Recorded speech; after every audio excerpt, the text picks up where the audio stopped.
Hello friends. Today I am going to deal with one more very important concept from competitive examinations point of view. This is the topic of simple and compound interest. Now it is a very common and frequently asked question, and utilizing the traditional formula for finding the simple interest and for finding the compound interest consumes a lot of time. So today I'll tell you a shortcut in which you can solve these problems in a blink of an eye and get the required result. So the first basic problem in part 1 of this video which I am going to take up is to find the principal amount when all other variables are given, in case of simple interest and in case of compound interest both. So I am going to deal with two problems today, one belonging to simple and other belonging to compound interest. First, the simple interest problem. Now in this problem, suppose we are given that a particular amount of money, say principal, which we have to find out, becomes means we are given the amount, that is what we get back after the investment period is over. Say it becomes rupees 11,200 in 4 years time is 4 years, and simple interest, the rate of simple interest is 10% per annum. Now these are the things which are given to you and we have to find what is the principal amount. Now the traditional method the students which they are using in examinations is actually first they find out the simple interest by multiplying the principal rate and time and dividing it by 100. Then whatever simple interest they get, they add it to the principal amount, so they get the amount. So let us get rid of this and understand one method through which we can find this principal amount directly. Now see, the amount which is to be calculated, or which is always calculated as principal plus simple interest, P plus SI. Now what we do is, the principal is always taken as 100%. Remember, while utilizing the shortcut for simple and compound interest, the principal is always taken as 100%. And the simple interest, here we have 10% per annum, that is 10% if the money is invested for 1 year, but the money here is invested for 4 years.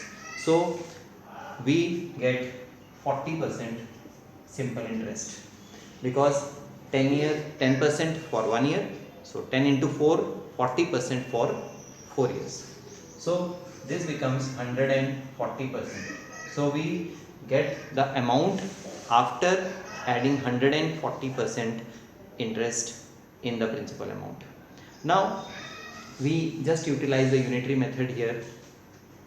When we have 140%, we get the amount as 11,200. See, we are given here that the amount is 11,200, which is received after getting a interest of 140%. So 140% leads to 11,200. Now we need to calculate 100%, that is the principal amount. Now this is the matrix which you have to arrive at, and once you arrive at this matrix, you will get the answer in the next step. And people who are practicing this method, this simple method, solve this question in 5 to 7 seconds only. So what we do is, the principal amount is calculated by cross multiplying 11,200 by 100 and then dividing by this 140. So if you calculate this, you will get the required result. Say 1 0 cancels out, 14 8s are, so 80. So principal is rupees 8,000. See, in this method we have not utilized the traditional formula for finding the simple interest and then using the formula amount is P is equal to P plus SI. Now this is the traditional method and this is the shortcut for finding the principal amount. These two steps are done in a matter of 5 seconds only. A practice of 10 minutes is sufficient for mastering this concept. Now let us do the same trick for compound interest.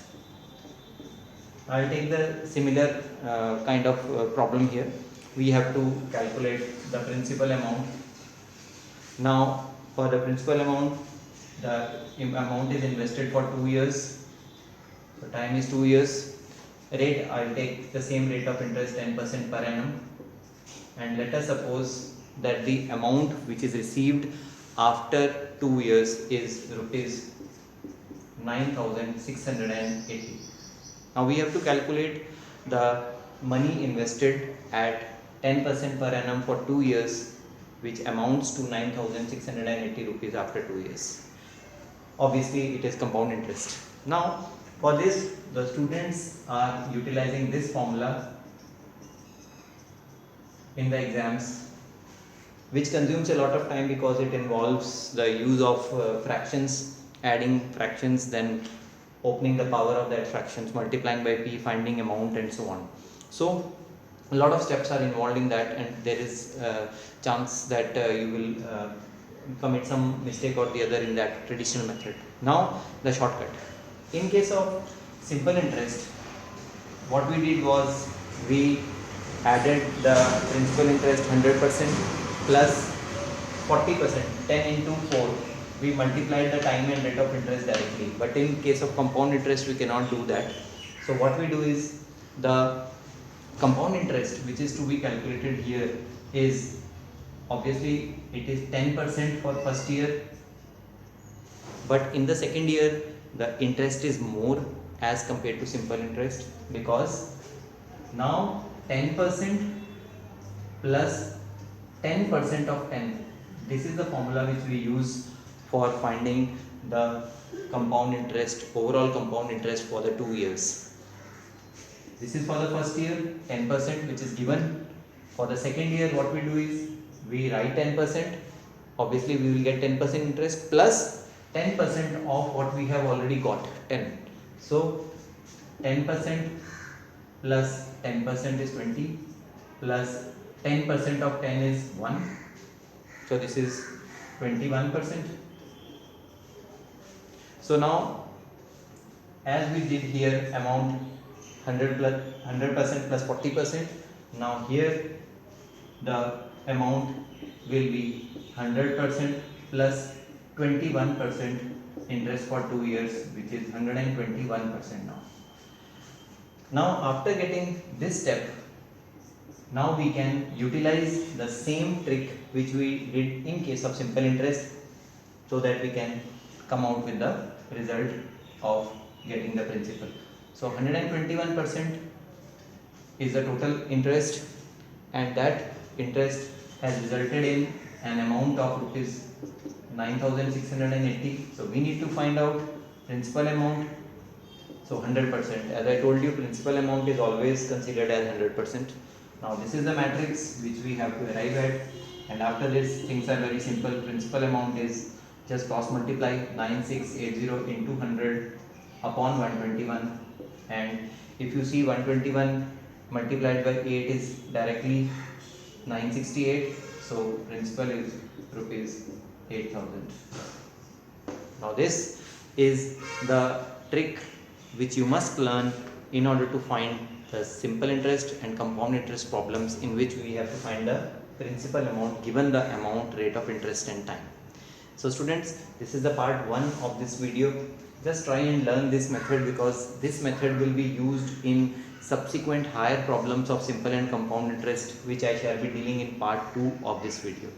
Till then, keep learning, keep sharing with others, tell your friends to subscribe this channel if you like it.